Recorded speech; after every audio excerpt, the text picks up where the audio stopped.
especial, escuchando también música especial. Hoy le mandamos un saludo a Jaluel, estuvo en el cumpleaños, hoy más temprano, ahora estoy aquí en Vorterix, Mar del Plata, contento. Han hecho un primer gran bloque, Aldana Franco acá a pleno, bancando los trapos, por supuesto, aquí en Vorterix Mar del Plata, en www.vorterixmdq.com.ar. Decía ahí en off que los venía escuchando un poco las reflexiones que vienen haciendo, y en esas reflexiones también el arte reflexiona sobre toda la vinculación y el homenaje que se le hace a Malvinas. Escuchábamos a un autor marplatense. ¿Quién es Aldana? ¿Quién era? Luis Ángel, un compositor Ángel. Marplatense, exactamente. Bueno, sí, perfecto. sí, Un sí. saludo. Ahí la gente de producción nos puso este tema. Jaluel, como es músico y hoy cumpleaños, en la segunda hora de Radio Encendida va a tener su tema. Vamos a estar pasando, si lo quieren seguir, por supuesto, en YouTube. Jaluel es un canal muy interesante, rap, hip hop, muchísimo música que realmente podríamos decir que habla de resistir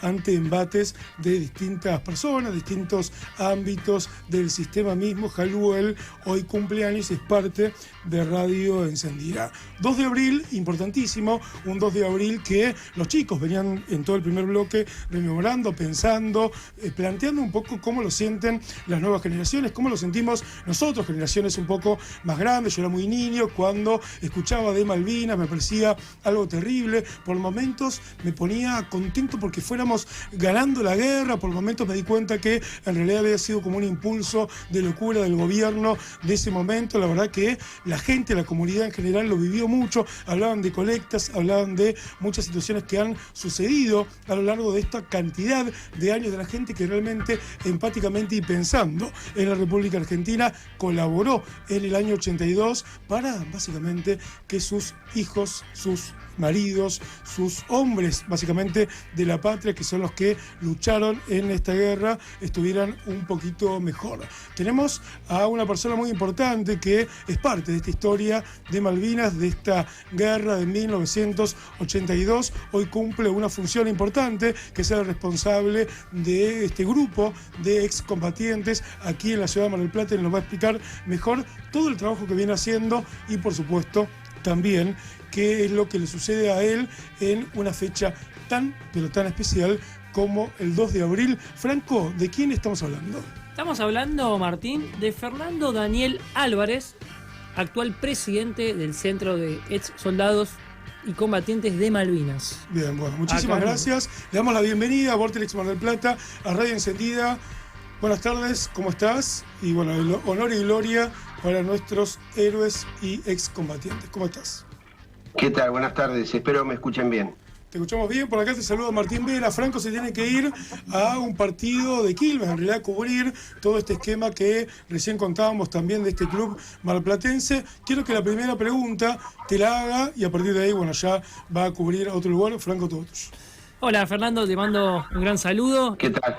¿Cómo estás? Me imagino que un día más que especial para vos. Bueno, mi pregunta se basa en cómo se transita cada 2 de abril para vos y, bueno, también tus compañeros.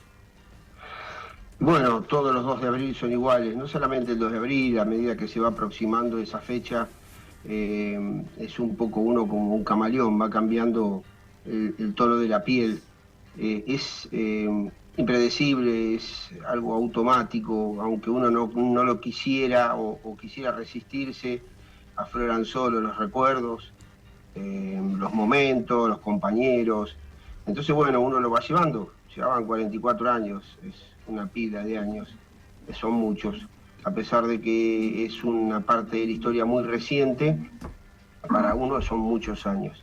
Y bueno, en todos esos años que venimos transitando hemos cambiado bastante la piel, hemos madurado porque arrancamos toda esta otra batalla que llamamos nosotros, que es la posguerra, desde los 21, 22 años hasta hoy, ya hombres más que maduros, abuelos, con 64, 65 años, así que nos ha pasado la vida por encima.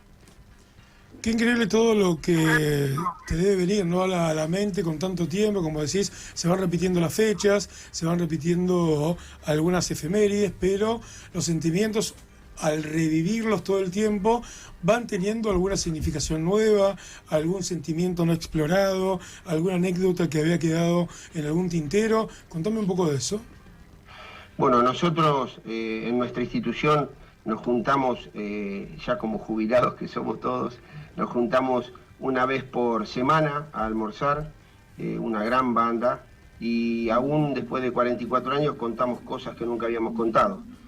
Uno se va soltando con los años, pero bueno, todo va cambiando también porque hay muchos compañeros que por cuestiones de vida, por cuestiones de salud, por lo que vos quieras llamarlo, nos están dejando antes de tiempo.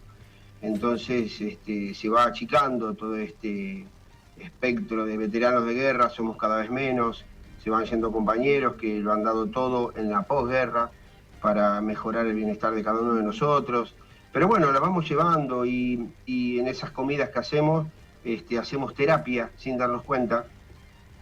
Bueno, ya el hecho de compartir, tenemos deambulando por la institución a nuestros hijos, a nuestros nietos, y bueno, esos son nuestros sostén también. ¿Aldana?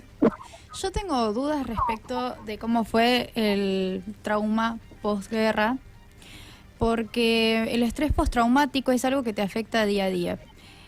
Y yo soy una persona que convive con eso en mi vida cotidiana y no estoy ni cerca de lo que es a base de una guerra. ¿Cómo fue recuperar tu vida? Poder decir, bueno, ahora voy a retomar, en parte hiciste esto de tomar una posición, seguir luchando por los derechos y demás, que es lo que básicamente yo también lo tomé desde esa vía cuando decidí estudiar Derecho, por una cuestión de justicia también, como que lo vas tomando la resiliencia desde el lado de eso, de la resistencia y la justicia.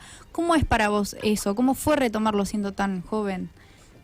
Mirá, yo siempre desde chico me aboqué mucho a la actividad social, ONGs, comedores, siempre me gustó ese tipo de actividad, de ayudar, de ir a cocinar, a los merenderos, siempre, y después, bueno, desde que vine de Malvinas, fue un poco también un sostén, ¿no? Hasta que uno armó después la familia, después vienen los hijos, etcétera.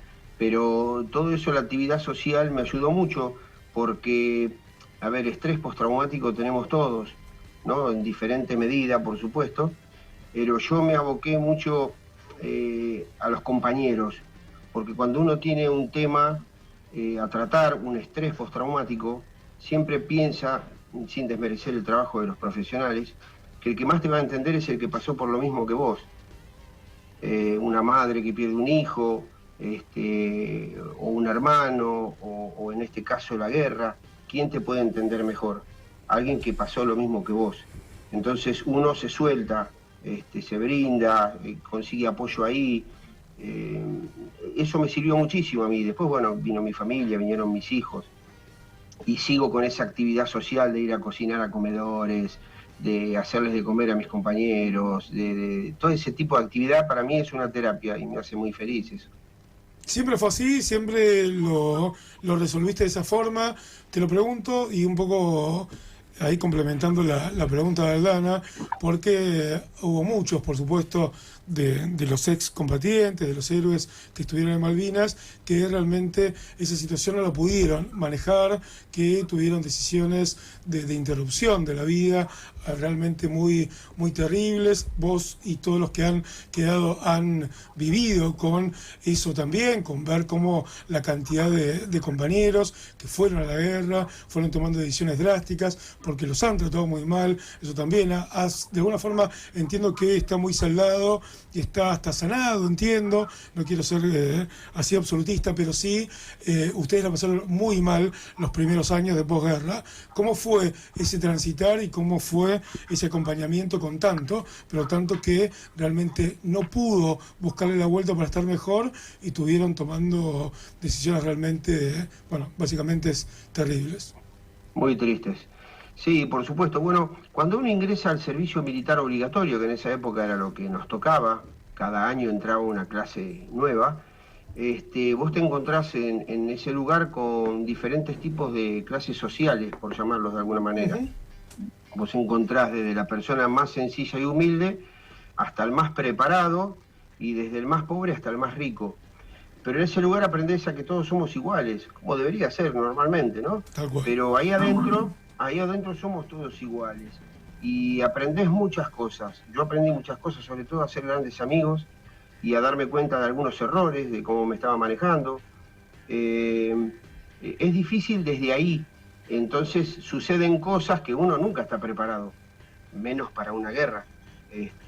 Así que imagínate, porque yo lo vivía a diario, yo hice 15 meses de servicio militar. Mirá. Y había muchachos que no soportaban estar ahí, porque la vida de ellos era estudiar, salir, compartir, ¿no? Y ahí estás, viste, haciendo otra actividad a la cual no estás preparado. Entonces imagínate para una guerra. Yo he visto compañeros que no estaban preparados para nada y sin embargo sacaron no sé de dónde aptitudes que vos decías, estos muchachos vivieron en guerra.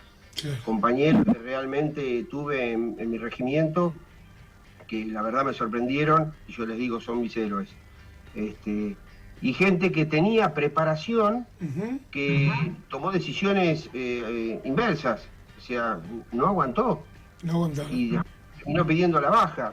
Está bien, no lo critico, esto es respetable. El tema es que uno no está preparado para todo. No, y estás siendo descriptivo y me parece que está bueno que puedas contar esa experiencia porque lo podés narrar básicamente en primera persona. Vos tenías una responsabilidad un poco mayor, digamos. Claro, qué sé yo, de repente la vida te sorprende con cosas que uno dice, no, para esto, a ver, nunca estamos preparados para ser padres, por ejemplo. Claro. ¿No? Y uno se va haciendo camino al andar, como dice la canción. Sí. Pero bueno, hay cuestiones extremas que tenés que tomar decisiones que no estás preparado y después te das cuenta si la tomaste bien o mal con el diario del lunes. Sí. Entonces, yo soy una persona que nunca hice un tratamiento con profesionales, con psicólogos, psiquiatras, nada. No digo que no lo necesite. Escapé por mi lado, siempre traté de resolverlo por mi lado y hasta ahora creo que me ha dado resultado. Acá estoy. Puedo haberme equivocado en algunas cosas o puedo haber actuado mal de alguna manera. Parece que desmereciera el trabajo de un psicólogo, ¿no? Pero al contrario, porque en nuestra institución un plan de salud que son unos profesionales terribles, iba a decir una palabra, pero terribles. Pero bueno, me gusta eso, me gusta colaborar, ayudar, escucho a mis compañeros, charlo, los conozco, hacemos de captadores, porque entre nosotros somos captadores, nos damos cuenta cuando uno está pasando algún problemita, eso lo fuimos aprendiendo con los años, ¿no? No, se entiende ahí en la narrativa que estás contando que no tiene que ver con desmerecer ningún tipo de trabajo profesional de ningún tipo, no, ni relacionado con la salud mental, sino básicamente valorizar un trabajo que han hecho, que hacés vos, por supuesto, que hacen las instituciones, y en este caso ustedes como excombatientes, de contenerse, compartir, estar, colaborar, ayudar, y como decía Aldana hoy un poquito más temprano, poder ser resilientes con todo lo que vivieron. Pero Aldana tiene más preguntas ahí para poder hacer. Sí. No sé si respondí la pregunta tuya, Aldana, pero... Muchísimo, sí. Bueno. La parte que yo quiero saber es el impacto de cuando fuiste seleccionado y como si en algún momento sentiste que fuiste una carne literalmente tirada al asador o carne de cañón, porque fuiste eso. Porque es real toda esta parte de lo que es la preparación y demás. En el momento que vos lo estás viviendo es otra cosa, porque justamente como se estaba hablando no se está preparado, pero más que nada cuando ves la interna y ves cómo se manejan, de que es como, bueno, ya estás acá y lo tenés que hacer. ¿Cómo fue eso? Y sí, porque en esas cuestiones extremas prima tu vida y a veces actúas por instinto. El ser humano actúa mucho por instinto en casos extremos, por ahí mal, pero es una actuación espontánea, ¿no? Actuás. Tenés que decidir en el momento qué hacer, no podés estar y a ver si tiro para allá, tiro para acá o me voy. Tenés compañeros y bueno, podés equivocarte en una de esas tomas de decisiones y pueden ser fatales. Y más sobre todo gente como nosotros, vos decías, fuimos tirados como carne de cañón. Nosotros no estábamos preparados para una guerra. Yo creo que fuimos carne de cañón y más cuando vos te pones a estudiar contra quién fuiste. Sabíamos que no teníamos ninguna chance, pero bueno, hicimos lo que pudimos, no lo que sabíamos, porque no sabíamos nada, hicimos lo que pudimos, porque en el servicio militar vos aprendés orden cerrado, a saludar a los superiores, a marchar, a arrastrarte, a manejar un arma, pero nunca aprendés casos extremos, a matar gente o estudios tácticos de cómo combatir cuerpo a cuerpo. Esas cosas no, eso es para profesionales. Entonces, si vos me llevás hasta ahí, te digo, sí, fuimos carne de cañón. Sobre todo los muchachos de Mar del Plata que fueron con 10 días de instrucción. Yo te puedo decir que hacía 15 meses que estaba haciendo el servicio y aún así no estaba capacitado más que para convivir en un bivac, en un campamento. Hasta ahí. Y los chicos que tenían 10 días de instrucción, ni siquiera eso, porque no sabían ni atarse el bolseguí. Entonces, fuimos carne de cañón y yo creo que sí. Qué cantidad de historias, qué cantidad de relatos, de narrativas, de sufrimiento, también mucho valor. Por eso realmente el término de los héroes, realmente porque les tocó hacerlo, pero realmente se convirtieron en héroes, y en una guerra que obviamente podemos discutir, analizar desde un montón de lugares, pero que básicamente el objetivo, en el dato concreto, ocurrió en 1982, Argentina contra Inglaterra. ¿Qué pensás hoy, a 44 años de ese desembarco? Hubo actos, ustedes realizaron actos conmemorativos, como todos los 2 de abril, hay distintas organizaciones y demás organismos que van organizando actos en relación a eso. Algunos medios también hablaban de algunas negociaciones por Malvinas en un nuevo orden mundial que es geopolítico y demás. ¿Tenés alguna consideración o alguna opinión en términos geopolíticos de lo que está pasando hoy con Malvinas? Mirá, podríamos tener una opinión. Generalmente nosotros todas cuestiones políticas, de negociaciones, todo lo que tenga relación con la soberanía austral, nosotros de lo que tenemos siempre tomamos posición de algo si creemos que tenemos que tomarla. Bien. El tema es que uno nunca termina de saber cómo son las cuestiones, qué es lo que están negociando, qué es lo que está pasando. Yo creo que nunca sabemos realmente, no ahora, siempre. Una vez sola estuvo un canciller, que tampoco sé si fue cierto, estuvo el canciller Guido Di Tella, que se había tomado el trabajo, el ministerio, de enviar una nota a cada veterano con las negociaciones que se estaban llevando a cabo. Tampoco nunca se llevaron. O sea, es muy difícil tomar una posición de algo solamente por lo que uno ve en la prensa. Está muy bien. Y después no sabés, viste que ahora hay tantas redes sociales y unos comentan una cosa, otros dicen otra, ya no todos tiran la misma información, entonces a veces es difícil tomar una posición, que la tenemos que tomar así como institución, generalmente lo hacemos, pero a veces lo estudiamos bien porque tenemos miedo de por ahí tomar una decisión o una opinión que no se contradice con lo que es la realidad. Entonces, bueno, a veces no llega la información justa. Yo creo que los argentinos casi nunca tenemos realmente noticias de lo que pasa. No, lo que es importante es tener información oficial, tal cual decís ahí, Fernando, que haya una oficialidad y también un compartir cuando son negociaciones que tienen que ver con la soberanía, más en este caso con instituciones formadas como lo son ustedes y que, como bien hablaban recién, vos, Aldana, y por supuesto compartiendo con toda la audiencia, han sido carne de cañón, por lo tanto tendrían que estar informados de cada movimiento que va dando el Estado argentino en términos gubernamentales a la hora de negociar o de cuál es el estado actual del territorio de Malvinas. Ahora vamos a tener a nuestro compañero Gonzalo Vergés, él hace una columna que se llama Cláusula Ambiental, hablamos de lo que tiene que ver con territorios en Argentina, por supuesto en Latinoamérica y en todo el mundo, como cuestiones que tienen que ver con el derecho internacional y también con nuestra soberanía,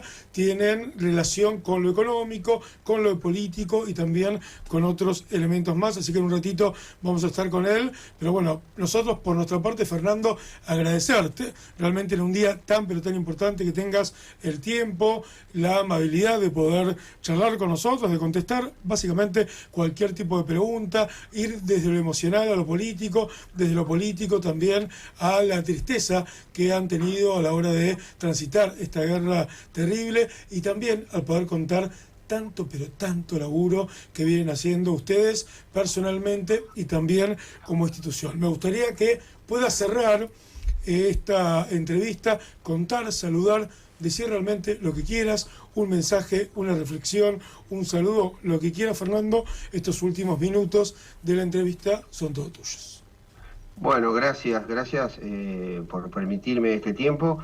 En principio, el mensaje que siempre damos es el mismo. No bajar los brazos, sobre todo a las juventudes, porque nosotros nos propusimos, apenas llegamos, todos, incluso hasta los familiares de los caídos, ponernos un objetivo, mantener viva la memoria. Eso es fundamental para que los chicos que murieron allá no se han sido, las muertes no se han sido en vano. Entonces, ese fue el mensaje principal que fuimos llevando en todo este camino de la otra batalla, de estos 44 años, hacia las nuevas generaciones, que en definitiva son los que van a terminar levantando la bandera. Malvinas siempre da lugar a la reflexión, hay que hacerlo porque además es un tema nacional que no tiene grietas y eso es más que importante, tenemos que aferrarnos a eso. Los protagonistas, los principales protagonistas todavía estamos acá, podemos contar, así que bueno, es un tema para el debate, para charlar y nada, y estamos tranquilos porque dejamos un buen legado que son las nuevas generaciones que no se tapan nada, hablan de Malvinas desde todas las miradas y eso para nosotros es un orgullo. Fernando, un placer, muchas gracias y bueno, en este día tan importante, un abrazo a todos los héroes de nuestra querida Argentina y de esta guerra de Malvinas. Te invitamos otro día para poder charlar, obviamente, sobre este tema y también para poder venir, unirte a la mesa y seguir reflexionando. Un placer, nuevamente te digo, poder charlar con vos. Un saludo a vos y en tu nombre a todos los héroes de esta querida Argentina. Un abrazo, Fernando. Muchas gracias y que tengan felices Pascuas. Muchísimas gracias igualmente para vos. Potente, como siempre, ¿no? Siempre. Siempre. La potencia de Radio Encendida, la potencia de los testimonios, la potencia de las narrativas. Estamos en Semana Santa, estamos en 2 de abril, 44 años se cumplen de la gesta de Malvinas, del desembarco de Argentina en territorio argentino, en las Islas Malvinas. Estamos en Radio Encendida, un nuevo capítulo. Vamos a la tanda, escuchamos un poquito de música, volvemos con Gonzalo Vergés, cláusula ambiental en la segunda hora de Radio Encendida, aquí en Vorterix, Mar del Plata.